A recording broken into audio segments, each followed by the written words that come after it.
आदिनाथ मुनिनाथ, आदि व्याधि अगमग मिटे, तुम पद में मम मान। चरण शरण है आपके, तारण तरण जिहाय। भवदधि तट तट ले चलो, करुणा कर जिन्हें राम। बोली द्रोणगिरी सिद्ध क्षेत्र स्थित मूल नायक 1008 श्री आदिम तीर्थंकर आदिनाथ भगवान की। संत शिरोमणि आचार्य गुरुवर विद्यासागर जी महामुनि राज की। परम पूज्य मुनि श्री 108 दुर्लभ सागर जी महाराज की। आज इस चैत्र मास में 15 दिन बीत जाने पर कृष्ण पक्ष के जब शुक्ल पक्ष की शुरुआत होती है तो नव वर्ष माना जाता है। भारतीय नव वर्ष इसी दिन से चैत्र शुक्ल एकम, जिसको गुड़ी पड़वा भी आप लोग कहते हैं, आज भी जो भारतीय परंपरा में है एक विशेष दिन है ये चैत्रवदी एकम भी। और इसी प्रकार से इसी पक्ष में आपके यहाँ जो भगवान तीर्थंकर आदिनाथ भगवान जो मूल नायक हैं उनका जन्म कल्याणक भी आने वाला है। चैत बदी नवमी दिना जन्म्या श्री भगवान है न। सुरपति जाकर उत्सव किया, हम धरें इत ध्यान, ऐसा वहाँ पर आता है पूजा में। जब आप लोग जन्म कल्याण का अर्घ चढ़ाते हैं और फिर चैत्र के शुक्ल पक्ष में भगवान महावीर स्वामी का जन्म कल्याणक आता है, जिसको भारतवर्ष नहीं पूरा विश्व और सरकार भी सरकार भी उसको छुट्टी जो है देती है। महावीर जयंती जिसको बोलते हैं आप, तो वो है अभी चैत्र शुक्ल त्रयोदशी को आएगी। तो मेरा ये कहना है कि कल जो अष्टानी का पर्व का जो 4 महीने में एक बार आता है, कार्तिक फागुन साढ़ के अंत 8 दिन माई, कार्तिक के और फागुन के और आषाढ़ के, इन तीनों मासों में अंतिम 8 दिन के जो है अष्टानी का पर्व होते हैं। और उन अष्टानी का पर्व में पूरा का पूरा स्वर्ग खाली हो जाता है और स्वर्ग के सारे देवी देवता नंदीश्वर द्वीप जो 8वां द्वीप हैं, हम तो वहाँ पहुँच ही नहीं सकते हैं क्योंकि 2.5 द्वीप के बाहर मनुष्यों का प्रवेश नहीं।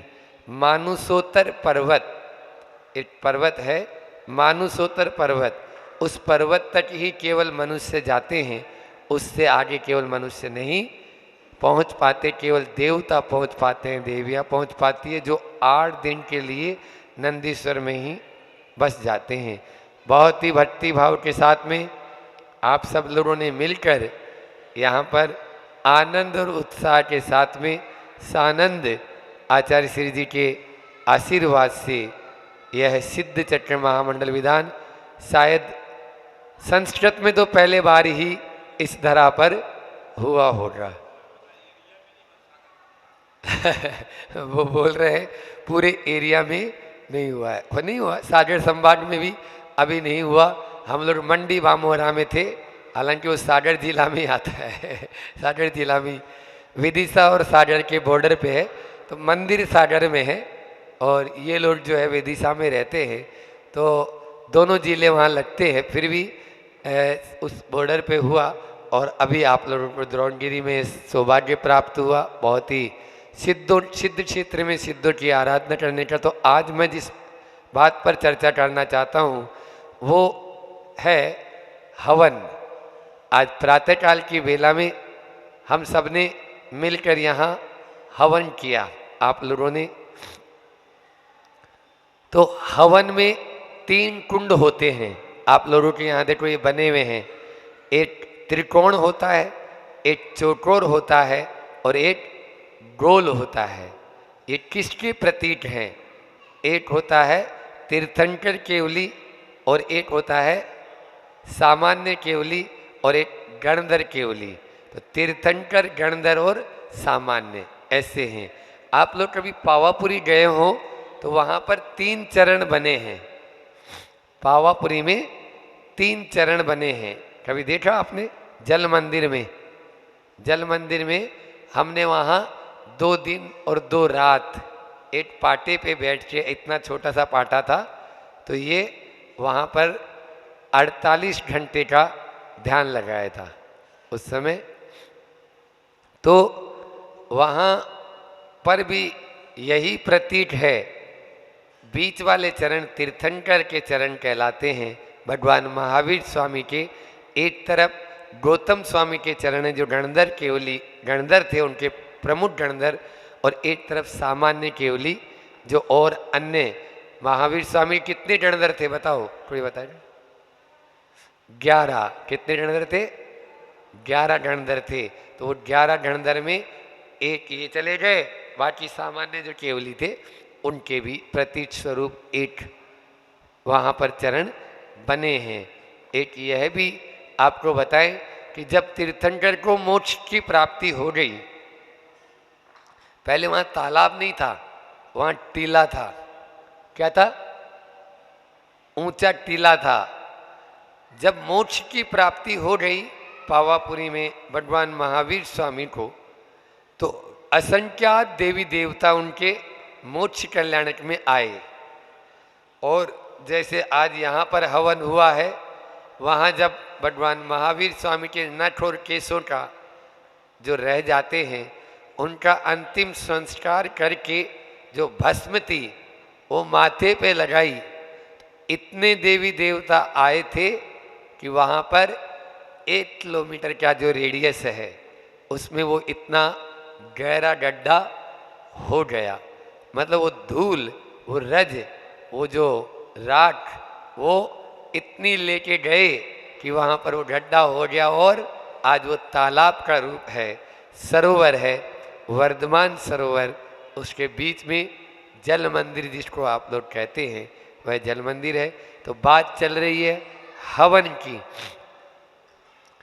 हवन में ऐसा है, हम लोग अग्नि में समिधा जो कुछ सामग्री होती है वो उसमें डालते हैं और उसके माध्यम से धुआं उड़ जाता है। यहाँ पर आचार्य भगवान कहते हैं ये धुआं तो हमने बहुत बार उड़ाया, वास्तव में हमें कर्म रूपी जो धुआं है, कर्म है, उनको जलाना है। और वो काय से जल सकते हैं? वो जल सकते हैं ध्यान रूपी अग्नि से। काय से? हाँ, ध्यान रूपी अग्नि से ही आप कर्म रूपी जो समिधा है या धूप है, हाँ, जो हमारे संसार को बढ़ा रही है, वो जल सकती है। इसलिए ही आप लोग जब पूजा करते हो उस समय बोलते हो, जो भी भगवान या महाराज जी हैं उनका नाम लेकर अष्ट कर्म विध्वंसनाएं या ध्वंसनाएं या उनके समापनाएं, है न, धूपम निरूपामिति स्वा। बोलते हो नहीं बोलते हो? बोलो, हाउ तो बोलो। हाँ, बछरावा वाले हैं। हाँ, तो जो है अष्ट कर्म दहना है धूपम निरूपामिति। तो अष्ट कर्मों को जलाने के लिए हम यह धूप कहते हैं या धूप उसमें डालते हैं।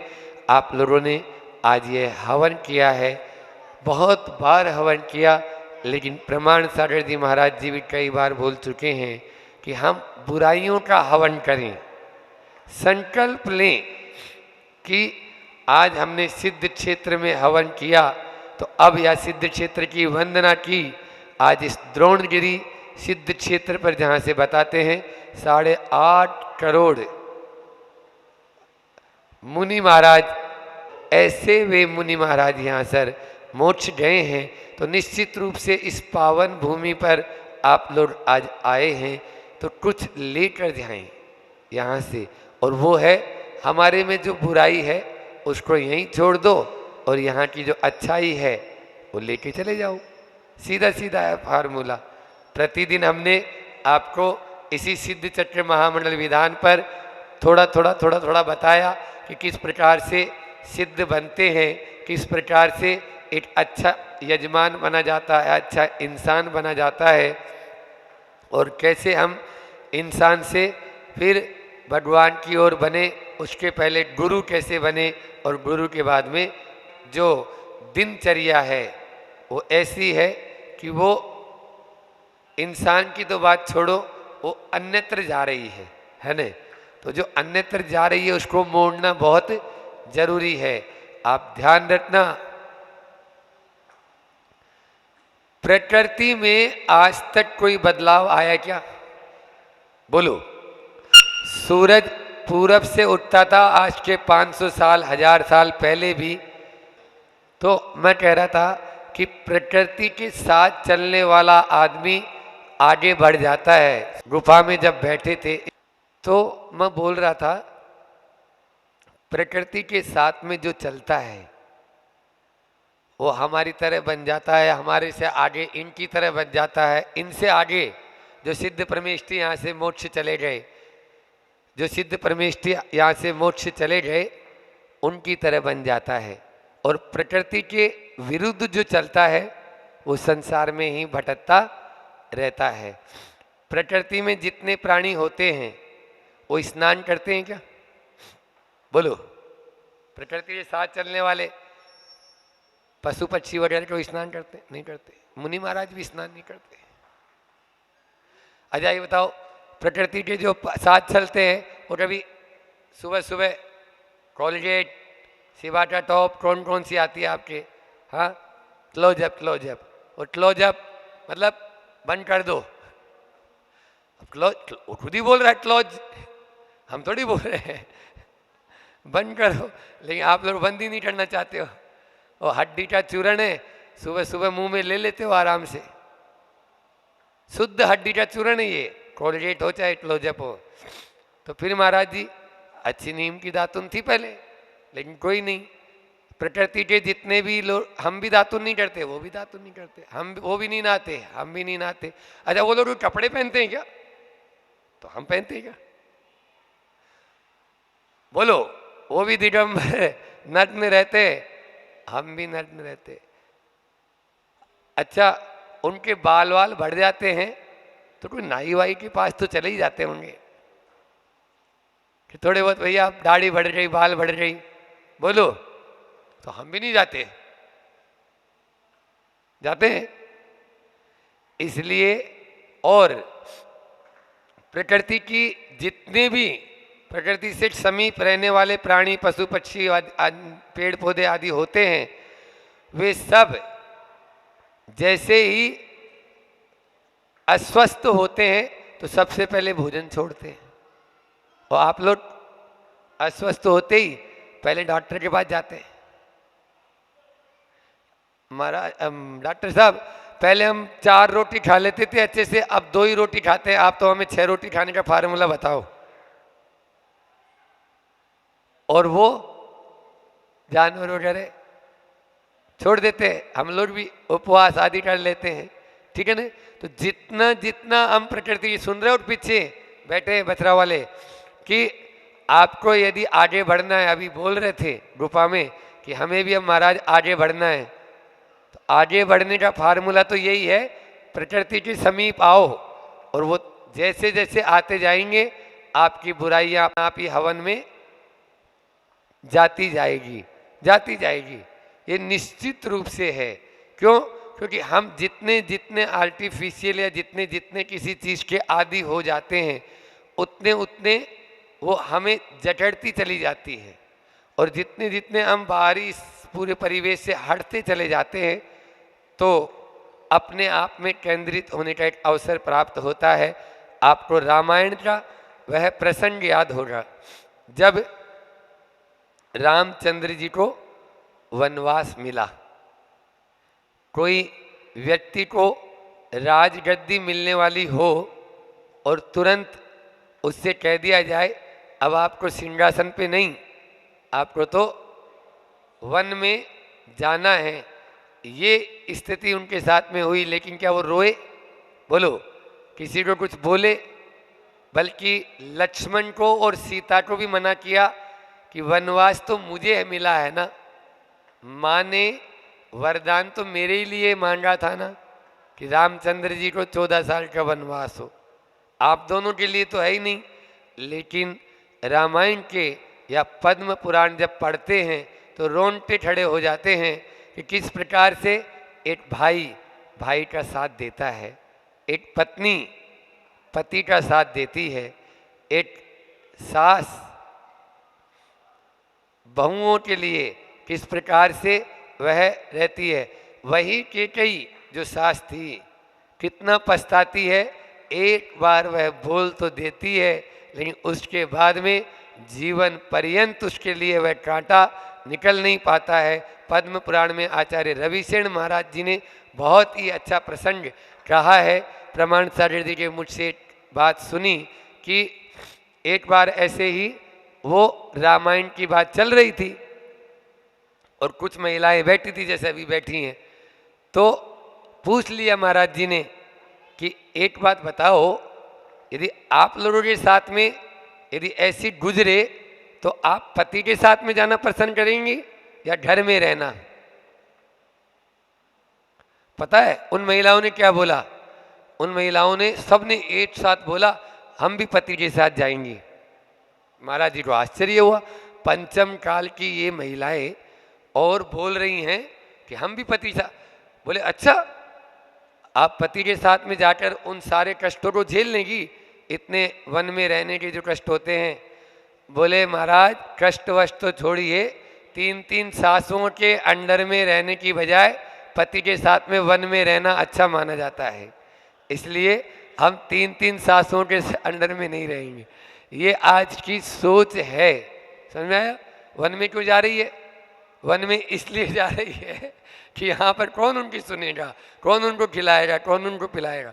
ये स्थिति आज की बहुत दयनीय स्थिति हो रही है।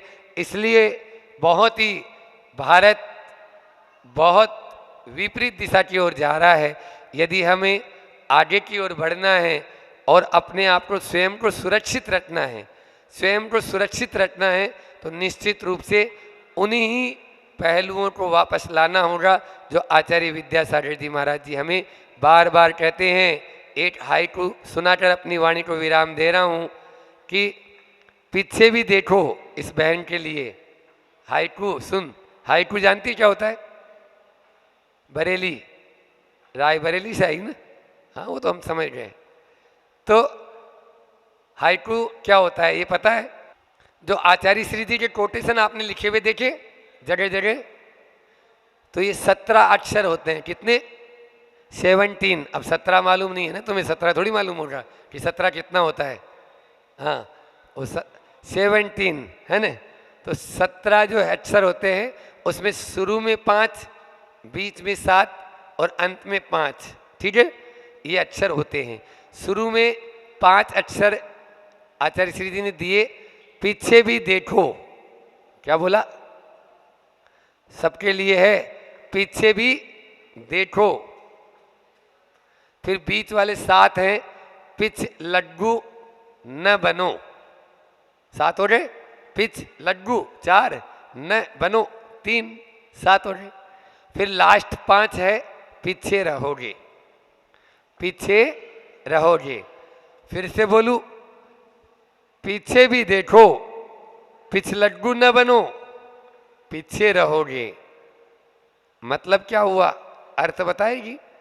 अर्थ ये हुआ कि पीछे भी देखो, हम आज हैं, हमारे पीछे बहुत लोग हुए, पहले हमारे पहले आचार्य हुए, फिर आचार्य के बाद में हमारे जो पूर्वज हैं वो हुए।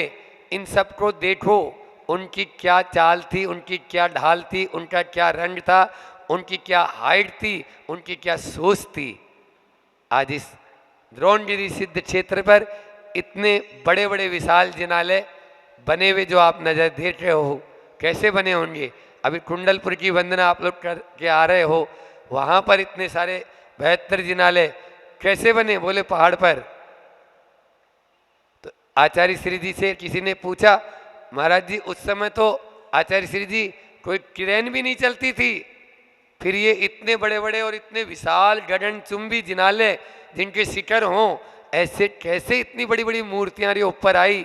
आचार्य श्री जी बोले, ध्यान रखो, उस समय क्रेन की जरूरत नहीं थी, उस समय ब्रेन से काम होता था। आज आप लोग ट्रेन के पीछे पड़े हो, आज यंत्रों से काम होता है, उस समय मंत्रों से काम होता था।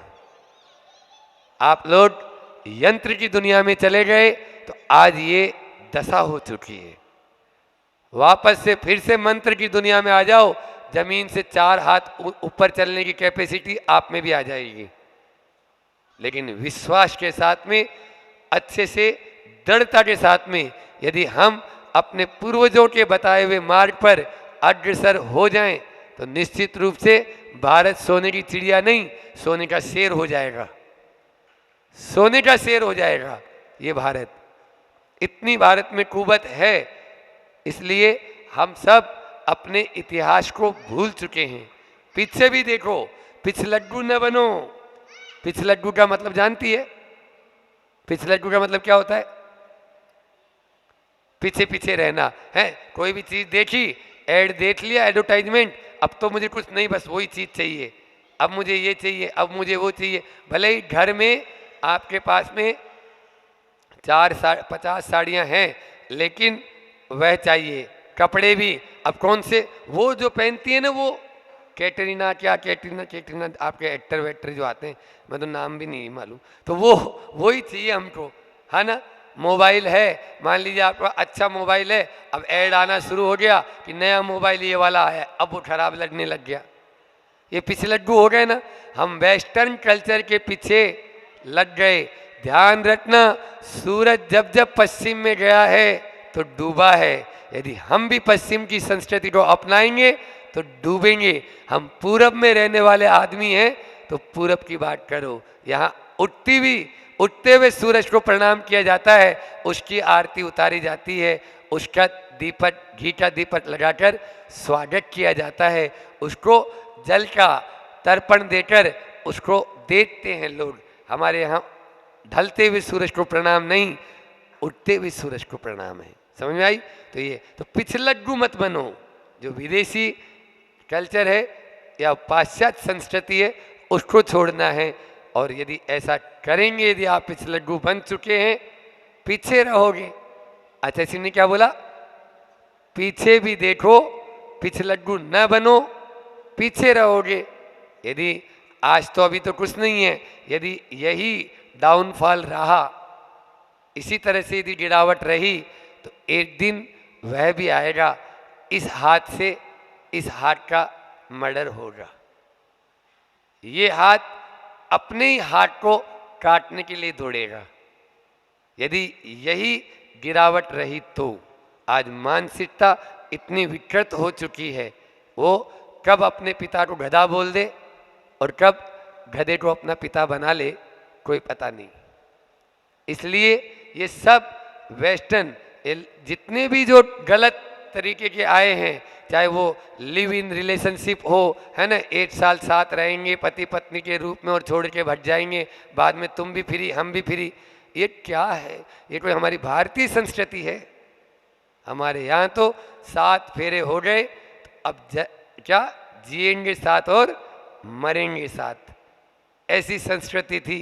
एक साथ अपनी सील की रक्षा के लिए महाराणा प्रताप जब युद्ध में चला गया तो 500 1-1 हजार महिलाओं ने जोहर किया कि हम अपने सील को नहीं बिगाड़ सकते। ये भारतीय संस्कृति थी। आज भी जाके देख लेना, मेवाड़ में ऐसे कई जोहर कक्ष बने हुए हैं जहाँ एक साथ 1-1 हजार 2-2 हजार महिलाएं अग्नि में कूद गई। 2-2 हजार महिलाएं अग्नि में कूद गई कि नहीं, कोई हमको हाथ नहीं लगा सकता है। ये स्थिति होती थी कि युद्ध में हमारे पति यदि हार गए या उनको बंदी बना लिया या उनको मान लीजिए मार दिया, कोई बात नहीं, लेकिन हम उनके गुलाम नहीं हो सकते।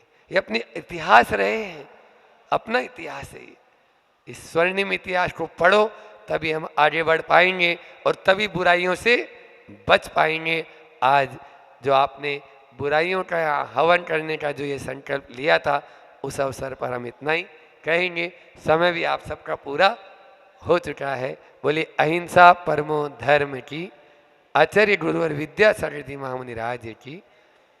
मिथ्यात्म नाश वेको, ज्ञान के प्रकाश वेको, आपा परिकाश वेको, भानु शिव कानी है, छहु द्रव्य जान वेको, बंद विधि बान वेको, स्वपर पिछान वेको, परम प्रमाणी है, अनुभव बताए वेको, जीवों के जताए वेको, काहू न सताए वेको, भव्य उरे आनी है, जहाँ तहाँ तार वेको, पार के उतार वेको, सुख विस्तार वेको, यही जिनवाणी है, जावाणी के ज्ञान ते सूझे लोटालोट, सोवाणी मस्तक नमू सदा देत हूँ डोट, हे जिनवाणी भारती तो ही जपू दिन रेन, जो तेरा शरणा गए सो पावे सुख चैन। नोबार नमोकार। आत्म के अहित विषय का शायद इस पर चर्चा चल रही थी, और अब तो अपने को आगे की बात करनी हैगी, लेकिन अभी चल रहा है प्रवचन, क्योंकि अब नया विषय तैयार हमने कर लिया है। उस दिन हमने उस प्रवचन में बात प्रारंभ करी थी कि बहुत दो बातों को लेकर हमने बात करी थी। एक होती है इच्छा, वो इच्छा तो होती है, लेकिन कैसी इच्छा होती है। असीमित इच्छाएं आपको निगल जाएगी, यहाँ से बात प्रारंभ करी थी। असीमित इच्छाएं आपको निकल जाएगी, क्योंकि जो इच्छा होती है वो कभी पूरी नहीं होती है। वो क्या है, वो अनियंत्रित रहती है, अमर्यादित रहती है। तो फिर उसको, उन इच्छाओं को हमें अगर संभालना है, संवारना है, तो क्या, तो उसके लिए इन दो बातें हमने आपसे पूछी थी। वो दो बातें याद है आपको? नहीं याद है? मैंने आपसे पूछा था, आवश्यकता पूर्ति के प्रयासों में अथवा इच्छा पूर्ति के, आपका जीवन का जो मूल्यवान समय है वो किस में ज्यादा गया है? आपके जीवन का वो मूल्यवान समय है किस में ज्यादा गया है? पहली बात मैंने आपसे पूछी थी कि आवश्यकताओं की पूर्ति के प्रयासों में अथवा इच्छा पूर्ति के प्रयासों में। मैंने प्रश्न पूछा था, कहा था बड़े बाबा के सामने बैठकर या जहां एकांत में हुई, दो प्रश्न अपने आप से पूछना उस दिन की भूमिका थी। पहला प्रश्न था, और आपके जीवन का मूल्यवान समय, पहले प्रश्न में क्या था? आवश्यकताओं की पूर्ति के प्रयासों में या इच्छा पूर्ति के प्रयासों में। फिर दूसरा प्रश्न पूछा था कि भविष्य की कभी चिंता होती है, उसके केंद्र स्थान में, मतलब जो आप भविष्य में क्या सोच रहे हैं, किस प्रकार से सोच रहे हैं, भविष्य की कभी चिंता होती है, उसके केंद्र में क्या होता है? इच्छा पूर्ति या आवश्यकता पूर्ति? आपको अपने भविष्य की चिंता है, उस भविष्य की चिंता में आपके अंदर मन में आवश्यकता पूर्ति की चिंता होती है, इच्छा पूर्ति की? तो आप सबने तो शायद यही जवाब दिया था कि महाराज जी, हमें भविष्य की में भी अगर हम कुछ सोच रहे हैं तो उसमें भी चिंता काय की रहती है कि इच्छा पूर्ति की। ये दो बात थी। तो हमने उसमें ये कहा था, प्रश्न ये उठता है कि आवश्यकता पूर्ति यदि हो सकती है तो आपका मन है कि हमारी इच्छा पूर्ति भी हो ही जाएगी, और होगी। जब आवश्यकता पूर्ति होगी तो इच्छा पूर्ति भी होगी। इस प्रश्न का उत्तर यही था कि इच्छा का स्वभाव अपूर्ण है। इच्छा का स्वभाव कैसा है? अपूर्ण है। जैसे उष्णता आग का स्वभाव होता, जैसे रुक्षता रेत का स्वभाव, जैसे स्निग्धता स्निग्धता घी का स्वभाव है, वैसे ही इसका स्वभाव कैसा है? इच्छा का स्वभाव क्या है? मैंने उस दिन ये बोली थी, अपूर्णता इच्छा का स्वभाव है। महत्वपूर्ण बात ये थी। क्या थी? अपूर्णता इच्छा का स्वभाव है। मतलब इच्छा अपूर्णता को लिए होती, स्वभाव उसको बोलते हैं जो कभी समाप्त नहीं होता है। आपके साथ जैसे आपका लक्षण है क्या? जानना, देखना, वो कब त्रिकालवर्ती आपके साथ रहेगा। ऐसे ही इच्छा का स्वभाव क्या है? तो इच्छा का स्वभाव है अपूर्णता। इस बात को ध्यान रखना, अपूर्णता इच्छा का स्वभाव है। ये हमेशा रहेगा, कभी भी आप पूर्ण नहीं हो सकते हो। जब भी इच्छा होगी अपूर्णता को लिए ही होगी, कभी पूर्ति नहीं हो सकती इच्छा की। ये मूल था। फिर उसके बाद हमने बोला था, खून में शक्कर बढ़ जाती है तो लकवा होने यावत आपका जीवन समाप्त हो सकता है। वैसे ही अगर आपके मन में इच्छाएं बढ़ जाती है तो उसमें कौन सी बीमारी होती है? तो इच्छाएं जीवन को अशांत बना देती है और ये अशांत जीवन आपका अपना भविष्य खराब कर देता है। फिर उस प्रवचन में एक अंतिम बात बोली थी, ये जो इच्छा है, ये इच्छा के ऊपर खूब सारी चर्चाओं करने के बाद मैंने कहा था, सिर पर 100 किलो वजन लेकर चलने की बेवकूफ़ी यदि हम नहीं करते हैं, सिर पर काय को लेके चलें हम, सिर पर 100 किलो वजन, सिर पर 100 किलो वजन लेकर चलने की बेवकूफ़ी यदि हम नहीं करते हैं तो फिर अनंत इच्छाओं को अनंत इच्छाओं को बांध कर और फिर उसको ढोकर हम क्यों चल रहे हैं? उसका वजन अपने सिर पर क्यों ढो रहे हैं? समाप्त कर दो उन इच्छाओं को, जो मिलेगा सो मिलेगा, सब में संतुष्ट हो जाऊंगा, मुझे उन इच्छाओं को, उन वजन को लेकर नहीं चलना है। वो इच्छाएं फिर हमें मन में विकल्प देती है और फिर हम कहाँ चले जाते हैं? टेंशन में चले जाते हैं और अपने आप को हम कहाँ कर लेते हैं? हम अपने आप को, अपने मन को और अपने स्वयं की भावनाओं को ऐसे कुंठित कर लेते हैं जिससे हम आगे नहीं बढ़ जाते हैं। जिस प्रकार से हम वजन लेकर 100 किलो का वजन लेकर नहीं चल सकते हैं, क्यों चले हम? उसी प्रकार इच्छाओं का वजन लेकर हम क्यों चलें? हम इच्छाओं का वजन लेकर चलेंगे तो हम अपने जीवन को और नीचे उतारते चलेंगे। ये बात थी। फिर उसके बाद हमने आपसे बात करी थी, अगले प्रवचन में काय की बात करी थी, एक टूथपेस्ट का उदाहरण दिया था हमने, एक ट्यूब का उदाहरण दिया था। जैसे ट्यूब जो है दबाओगे तो क्या होता है? वापस डालना चाहोगे तो क्या बताओ, डलेगा? वैसे ही ये जो एक बार जो आपकी इच्छाएं पैदा हो गई, फिर वो वापस जो है होती नहीं है, उनको पूरा करने के भाव सदा बने रहते हैं। उसी में मैंने कहा था, यदि एक बार पैदा हो जाए तो फिर उससे मुक्त होना बहुत मुश्किल खेल है।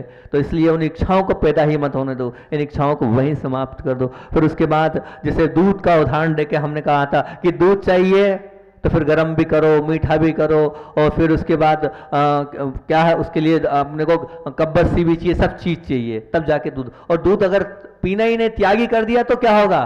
तो उसमें हमने कहा था कि निष्प्रह व्यक्ति, त्यागी व्यक्ति चक्रवर्ती से भी अधिक सुखी होता है। अरे जिस चीज़ का मैंने त्यागी कर दिया तो मामला ही समाप्त, अब कोई लेना देना दी मुझे, मिले तो ठीक, नहीं मिले तो ठीक, और नहीं तो चाहिए ही नहीं। जब मैंने त्याग ही कर दिया, मैंने कहा था ना, अगर एक बार आपने त्याग कर दिया, मुझे ये नहीं खाना है, फिर आप मन वचन काय से भी उस ओर झाँकोगे भी नहीं, देखोगे भी नहीं कि मुझे खाना है और ये यहाँ जाना है। हो गया, त्याग हो गया, अब खत्म कहानी। तो जो त्याग है, मतलब हम इच्छाओं का त्याग कर देंगे तो अपने आप हमें इच्छाएं ऊपर हावी नहीं होने देगी। और फिर उसमें मैंने 2 बातें कही थी बहुत अच्छी कि चलने के लिए राहें कभी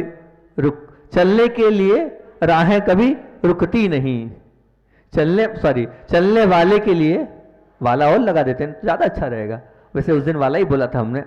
चलने वाले के लिए राहें कभी रुकती नहीं और रोने वाले के लिए मंजिलें झुकती नहीं। मतलब आप अगर चलने हैं तो राहें कभी ऐसा नहीं है अरे आ जाओ हम रुके नहीं, और रोने वाले के लिए मतलब रो रहा है कोई तो उसके लिए रुक जाए, झुक जाए नहीं। तो इसलिए आप अपने खुद के मन को संभाल के रखोगे तो राहें और सब आपके साथ होगा। और फिर उसके बाद 2 बार उस प्रवचन की एक बहुत महत्वपूर्ण बात हमने आपसे कही थी कि इच्छाएं हो, कोई बात नहीं, इच्छाएं हो, लेकिन कैसी इच्छा हो? समीचीन इच्छा हो, अच्छी इच्छा हो। किस प्रकार की? कि हाँ, मुझे बड़े बाबा के मंदिर में अपनी कार सेवा देना है, मुझे बड़े बाबा के मंदिर में ये करना है, या और जो अच्छी इच्छाएं, वो अच्छी इच्छाएं हो। तो उसमें 2 बातें बोली थी मैंने। क्या? अगर इच्छा है तो कैसी होना चाहिए और किस प्रकार की होना चाहिए? अगर आपको याद हो तो क्या कहा था? होगा तो करूंगा। एक इच्छा भी 2 प्रकार की होती है, होगा तो करूंगा स्वरूप वाली, और दूसरी होगी करूंगा तो होगा ही, करूंगा तो होगा ही। मतलब होगा तो करूंगा, अगर बड़े बाबा के लिए आपकी ये भावना है कि मुझे मंदिर बनाने के लिए या कोई नियम लिया इसको करने के लिए, होगा तो करूंगा नहीं, आप कभी जीवन में नहीं कर पाओगे। इस लाइन को निकाल देना। अगर समीचीन इच्छा है तो होगा तो करूंगा नहीं, तो क्या बस इसको उल्टा कर देना था, करूंगा तो होगा ही। उस दिन अपन ने चर्चा करी थी कि अच्छे काम के लिए, अच्छी इच्छाओं के लिए मना नहीं है, और उसमें अपनी धारणा पक्की बना लें, और उसमें क्या लिखना है, क्या बोलना है? करूंगा तो होगा ही, करूंगा तो होगा ही। अगर आपकी भावना बनेगी तो निश्चित तौर पे आप बहुत आगे और बहुत ऊंचे उठ जाएंगे। और फिर उसमें हमने आपसे बात करेगी, क्या बात करी थी? उसी में कहा था वास्तविक परेशानी यह है कि प्राप्ति के लिए चाहिए पुण्य, प्राप्ति के लिए चाहिए वो पुण्य जो मर्यादित है आपके पास। कुछ भी आपको चाहिए, उसके लिए क्या चाहिए? बिना पुण्य, वो पुण्य है मर्यादित है। प्रवृत्ति के लिए चाहिए वो शक्ति। प्रवृत्ति के लिए क्या चाहिए? शक्ति। और वो शक्ति भी कितनी है? मर्यादित है। और इच्छाएं वे तो आकाश की तरह हैं ना। तो अब वो इच्छाएं कैसी? आकाश की तरह हैं। अब उन इच्छाओं को पूर्ण करने के लिए पुण्य भी मर्यादित है और प्रवृत्ति वो भी मर्यादित है। अब पुण्य और प्रवृत्ति दोनों मर्यादित है, शक्ति भी हमारे पास मर्यादित है। फिर हम इच्छाओं को पूरा कर नहीं सकते हैं, तो फिर हम उन इच्छाओं के पीछे क्यों भागे? हम उन इच्छाओं के पीछे भागे ही ना तो ज़्यादा अच्छा है। और एक निक नेम बताया था मैंने इच्छा का। बताओ क्या निक नेम बताया था? सॉरी, मन का मैंने एक निक नेम बताया था। क्या बताया था? मन का निक नेम था, जैसे आपके घर में 2 नाम होते हैं, ऐसे मन का अगर दूसरा नाम है तो वो क्या है? इच्छा। मन कहो चाहे इच्छा कहो, एक ही बात है।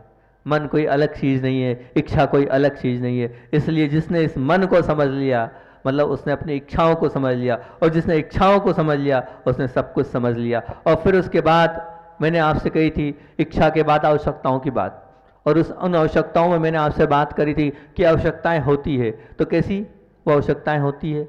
समय सापेक्ष, स्थल सापेक्ष और संयोग सापेक्ष, है ना।